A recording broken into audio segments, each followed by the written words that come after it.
এনসিপির পক্ষ থেকে বেশিরভাগ সময় বলেন শেখ হাসিনা সহ আওয়ামী লীগের নেতৃবৃন্দের বিচার করবেন, আপনারা সেই বিচার চাওয়ার জন্য মানুষকে দরে দরে যাচ্ছেন, এমন একটা কথাও আপনারা বাজারে প্রচলিত করেছেন যে বিএনপি বা জামায়াত বা অন্য কেউ আসলে শেখ হাসিনা বিচার করবে না। কিন্তু আমার দৃষ্টিতে গত 17 বছরের সবচেয়ে বেশি নির্যাতিত দলটি আওয়ামী লীগ কর্তৃক, দলটির নাম হচ্ছে বিএনপি। তার সর্বোচ্চ পর্যায় থেকে শুরু করে তৃণমূলের নেতাকর্মীগণ আওয়ামী লীগের জাতাকলের নিষ্পেষণে অন্যায় বিচারের সম্মুখীন হয়েছে, বারবার আত্মত্যাগ করেছে, ব্যবসা বাণিজ্য পর্যন্ত করতে পারে নাই। কাজল ভাইয়ের ভাষায় ধান খেতে লুকিয়েছিল, যেটা আমার সাথে ওনার প্রাইভেট কথা হয়েছে, বাড়িতে থাকতে পারে না। ধর্মের নামে রাজনীতি এনসিপি করবে না, এটা কি এনসিপির কথা? না, আমি যেটা বলেছিলাম ধর্মের প্রতি সম্মান। এখন আপনি ভোট আসলে টুপি পরে শাহজালালের মাজারে চলে গেলেন এবং বাংলাদেশের মানুষকে দেখেন সংবিধান থেকে বিভিন্ন জায়গায় কিছু রেটরিক শব্দ ব্যবহার করা হয়েছে। আল্লাহর উপর পূর্ণ আস্থা ও অবিচল বিশ্বাস, এটা তো অ্যাকশনেবল বিষয়, অ্যাকশনের জায়গায় পরিণত করার বিষয়। বিএনপি কি আসলে ওই অ্যাকশনে বিশ্বাস করে? বিশ্বাস করে না। বিশ্বাস যদি না করে থাকে তাহলে সে কেন এটা অ্যাড করেছে? ওকে, আমরা মনে করি আমরা বিএনপির কথা একটু পরে আসি পাটোয়ারি, আমরা জনাব পাটোয়ারি বিএনপির কথা একটু পরে আসি। এনসিপির বিশ্বাসটা কি? এনসিপি শাহজালাল এর মাজারে যাবে না, তাই তো?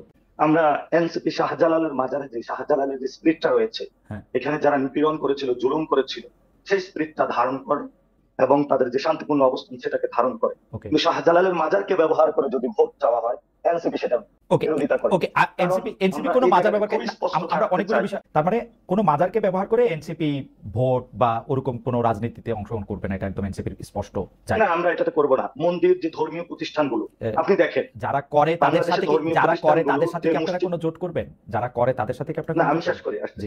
বাংলাদেশে যে মসজিদ কমিটিগুলো হচ্ছে, সবচেয়ে ওই এলাকার যিনি ভালো আলেম উনি হলেন মসজিদ কমিটির সভাপতি হবে, সবচেয়ে যিনি ভালো পুরোহিত উনি হলো মন্দিরের সভাপতি হবে, স্কুল কমিটির সভাপতি হবে, সবচেয়ে যিনি সম্মানিত এবং শিক্ষিত ভদ্র মানুষটা হবে। কিন্তু বাংলাদেশে সোশ্যাল স্ট্রাকচারটা নষ্ট করে দেওয়া হয়েছে। আমরা যদি এটা ঠিক না করতে পারি, পলিটিক্যাল ইনফ্লুয়েন্সের বাহিরে না নিতে পারি, যে রাজনৈতিক যত ভালো দলই গঠন করেন না কেন, যত ভালো কথা বলেন না কেন, সোশ্যাল স্ট্রাকচার যদি আমাদের গড়ে না উঠে, রাজনৈতিক কালচার পরিবর্তন হবে না। যারা করেন তাদের সাথে জোট হবে কিনা?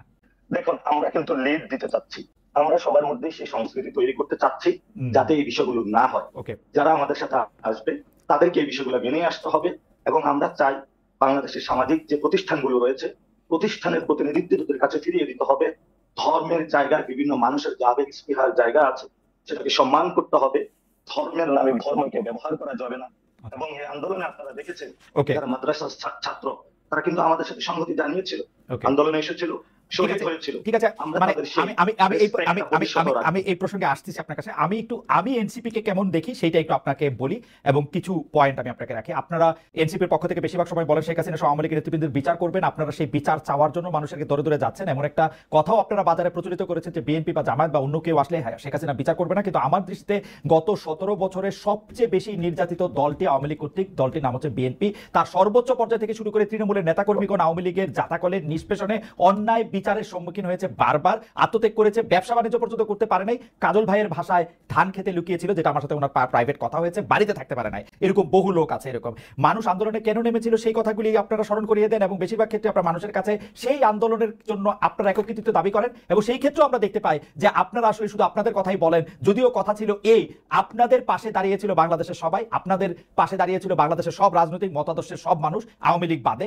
আপনারা নিজের হাতে আইন তুলে নিতে খুব পছন্দ করেন, যতখানি আপনাদের ক্ষমতা তত বেশি আপনারা আইন তুলে নেন। আমি বিভিন্নভাবে বিভিন্ন ঘটনা আমি আপনাদের বলতে পারি এবং কেউ যদি এটা আপনাদেরকে ধরায় দেয় তখন আপনারা আবার সেটাকে নিয়ে ট্রোল করেন, সেটাকে নিয়ে বাজে কথা বলেন। আমি দুইটা প্রসঙ্গ খালি আপনাকে ধরায় দেই। একটা হচ্ছে যে আপনারা থানা থেকে মুসলেখা দিয়ে লোক ছড়ায় নিয়ে আসছে আপনাদের বড় নেতা জনাব হান্নান মাসুদ। কয়েকদিন আগে মাত্র আপনাদের আরেকজন বড় নেতা জনাব আরিফ সোহেল উনি লিখেছেন পটিয়া থানা মাটির সাথে মিশায় দেওয়া হবে। আমরা এনসিপির ক্ষেত্রে আমরা দেখি যে গণতন্ত্রের প্রতি আপনাদের ন্যূনতম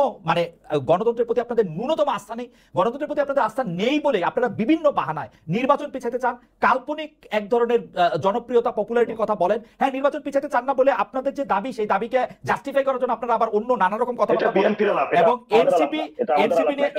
এনসিপি নিয়ে আপনারা ধর্মের কথা বলেন। আপনার কথা বললেন আমার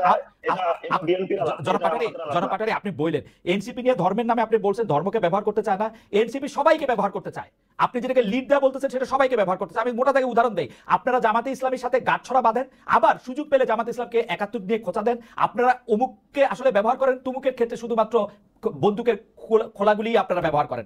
আপনারা বিপ্লবী সরকার গঠন করেন নাই এটা আপনারা বলতেছেন, এজিফ আপনারা ইচ্ছা করলে বিপ্লবী সরকার গঠন করতে পারতেন, অথচ আপনি অন্যভাবে এটার উদারতাটা দেখেন না, না আপনারা পারতেন না। কারণ হচ্ছে আমি আপনাকে বলি 1971 সালে মুক্তিযোদ্ধারা এসে সরকার গঠন করে নাই, 1990 সালে গণ অভ্যুত্থানকারীরা এসে সরকার গঠন করে নাই। যারা এই গণ অভ্যুত্থানে অংশ নিয়েছে 24শে জুলাই গণ অভ্যুত্থানে, তারা আপনারা সুপ্রিম স্যাক্রিফাইস করেছেন বলে আপনাদেরকে জায়গা ছেড়ে দিয়ে তারা সরে গেছে।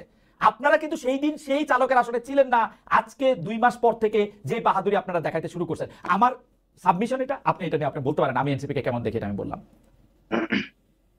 আপনি অনেকগুলো কথা বলেছেন, মার্কেটে এই কথাগুলো বিভিন্ন বড় বড় দলগুলো ছেড়েছে। আমরা তাদের কাছে এখনো আহ্বান রাখবো যে এই ধরনের মিস ইনফরমেশন ছাড়বেন না। আমরা যথেষ্ট মিস ইনফরমেশন এমনি আমাদের ট্যাকল দিতে কষ্ট হচ্ছে, ইন্ডিয়া থেকে যে মিস ইনফরমেশন গুলা আমরা ফেস করতেছি। আর বাংলাদেশের জাতীয়তাবাদী শক্তি থেকে শুরু করে অন্যান্য যে দলগুলো রয়েছে, অনেক ক্ষেত্রে একটি সিট আসনের জন্য জাতীয়তাবাদী দলের শক্তির সাথে একটা ছোট ছোট দল একত্রিত হয়েছে, এই মিস ইনফরমেশন গুলো ছড়ানো হচ্ছে। আমরা এই মিস ইনফরমেশন গুলা তীব্র বিরোধিতা করি। কারণ আপনি যে বলেছেন গণতান্ত্রিক প্রক্রিয়ার উত্তরণে আমরা যাচ্ছি না, আমাদের কিন্তু রাজনৈতিক দল গঠন করার ইচ্ছা ছিল না, আহ্বায়ক নাহিদ স্পষ্ট বলেছেন। আমরা যেহেতু এখন বাংলাদেশকে গণতান্ত্রিক প্রক্রিয়া যেতে হবে, সেজন্য আমরা রাজনৈতিক দল গঠন করেছি। আপনি কয়েকটি ইনসিডেন্ট বলেছেন। বাংলাদেশের এখনো বর্তমানে যে পুলিশ ব্যবস্থা রয়েছে, আমরা তো বাংলাদেশে এখন পদযাত্রায় ঘুরতেছি, মানুষের সাথে কথা বলতেছি। বাংলাদেশে এখনো চাঁদাবাদ চলতেছে, সন্ত্রাস চলতেছে, দুর্নীতি চলতেছে। কোন জায়গায় প্রশাসন থেকে এগুলোর বিরুদ্ধে কোনো ব্যবস্থা নেওয়া হচ্ছে না। মানুষ ধরেই নিচ্ছে যে একটি দল নাকি সরকারে আসবে, এবং ওই দলের এজেন্ডা বাস্তবায়নে বিভিন্নভাবে প্রশাসনকে ব্যবহার করা হচ্ছে। আমরা এই বিষয়গুলো মাঠ লেভেলে দেখতে পাচ্ছি। আপনারা জানেন যে গণ অভ্যুত্থানটা হয়েছে, গণ অভ্যুত্থান কোনো নিয়ম নীতি ফলো করে হয় না। সেই গণ অভ্যুত্থান শক্তি এখনো মাঠ থেকে হারিয়ে যায় না, তারা এখনো মাঠে এক্সিস্ট করে। আমরা সবাইকে বলেছিলাম যে আমরা শান্তশিষ্ট থাকি। বাংলাদেশের স্টেবিলিটি কি, জিওপলিটিক্যাল সিচুয়েশনে বাংলাদেশ এখন যে অবস্থা রয়েছে, এই অবস্থায় আমাদেরকে একটি গণতান্ত্রিক প্রক্রিয়া দ্রুত উত্তরণ করতে হবে। এই গণতান্ত্রিক প্রক্রিয়া উত্তরণের জন্য আমরা সবাইকে, এই পর্যন্ত এনসিপি একবার বলে নাই যে নির্বাচন পিছাতে হবে, যে নির্বাচনে অংশগ্রহণ করবে না, কিন্তু এই একটি দল থেকে এনসিপির বিরুদ্ধে প্রতিনিয়ত এই কথাগুলো বলে যাচ্ছে। আপনি বিস্তারিত বলেন। আমরা যেটি হলো যে অনেকগুলো প্রশ্ন করলেন, না হ্যাঁ, সেগুলি আপনি উত্তর দিয়েন।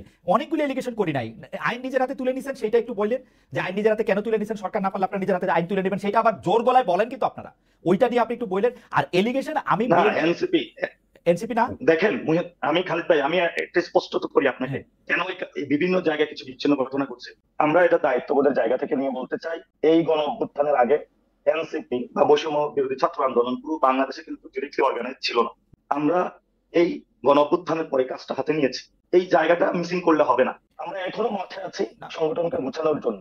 যখন একটা শৃঙ্খলার মধ্যে দিয়ে এসে যাবে, তখন এই ধরনের আমি আপনাদের নেতাকে আপনি বাংলাদেশের বিভিন্ন আপনাদের নেতাদের দেখতে পাচ্ছি, আপনাদের নেতাদের দেখতে পাচ্ছি, আমাকে একটু শেষ করতে করেন। সেটা হলো বিভিন্ন জায়গায় থানা থেকে আসামি ছেড়ে নেওয়া। আপনি যদি ফর্দটা খোলেন, খাতা কলম খোলেন, কোন রাজনৈতিক দল কতগুলো কাহিনী ঘটিয়েছে, সর্বোচ্চ সংখ্যক আপনি কোথায় পাবেন? এটা এনসিপি কে আপনি পাবেন না। ওই দিন যে হান্নান মাসুদ যেখানে গিয়েছিল সেটা স্পষ্টত ব্যাখ্যা দিয়েছিল, কিন্তু বাংলাদেশের প্রশাসনের ক্ষেত্রে এখনো যে বিভিন্ন জায়গায় থানা ঘেরাও, বিভিন্ন জায়গায় যখন সেই ধানমন্ডির যে কাহিনী হলো, আমরা এটা অনেক কষ্টে স্টপ করিয়েছিলাম। বিভিন্ন জায়গায় জাতীয়তাবাদী দলের অনেক লোক। আচ্ছা, এটা আপনি বিস্তারিত করে বললেন যে আইন হাতে তুলে নেওয়ার সম্পর্কে খোঁজ নেবেন, আপনি পাড়ায় মহল্লায় খোঁজ নেবেন, খোঁজ নিয়ে কথা বলবেন। না আমি খোঁজ নিয়ে ধরেন পাটোয়ারি, আমরা আপনি প্রথিতযশা সাংবাদিক, আপনার থেকে আমরা সত্য সংবাদ পাই। না সত্য সংবাদ আপনি পান। আমি আপনাকে দুইটা স্পেসিফিক ঘটনা বলছি। একটা হচ্ছে আপনি বলছেন যে পটিয়া থানা মাটির সঙ্গে মিশাই দিবেন, আরেকটা আপনি হচ্ছেন অভিযুক্ত ব্যক্তিদের মুচলেখা দিয়ে ছড়াই গেছেন। আপনি এটা কি জবাব দিলেন নাসিরউদ্দিন পাটোয়ারি? আমি খালি প্রশ্নটা করে রাখি, আপনি এটা জবাব দিলেন যে আপনি খোঁজ নেন। জবাব দিচ্ছি না, আপনি জবাব দিয়েন, আপনি খোঁজ নেন বিএনপি তার চেয়ে অনেক বেশি করছে, তাই তো? বিএনপি না, শুধু এখানে বিএনপি না, মানে সব রাজনৈতিক দল এর চেয়ে অনেক বেশি করছে, তাই তো? সব রাজনৈতিক দল অনেক বেশি করে নাই, তারা এটাতে লিড দিচ্ছে। হান্নান মাসুদকে তারা নিয়োজিত করছে যে আপনি গিয়া ছুটে নিয়ে আসেন। হান্নান মাসুদের সাথে আপনার কথা হয়েছে এই বিষয় নিয়ে?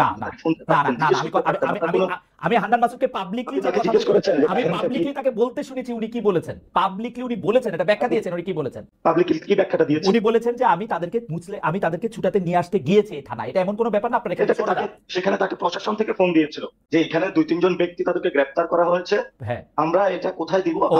এই খুবই ইম্পর্টেন্ট কথা আপনি বলছেন জনাব নাসির পাটোয়ারি, আপনি এটা মনে রাখেন। প্রশাসন থেকে আপনাদের কেন ফোন দেয় এটা আমি একটু জানতে পারবো, এটাও আমি একটু জানতে চাইবো। আমি আসতেছি আপনাকে। প্রশাসন থেকে তো শুধু আমি আমাদের ফোন দেয়।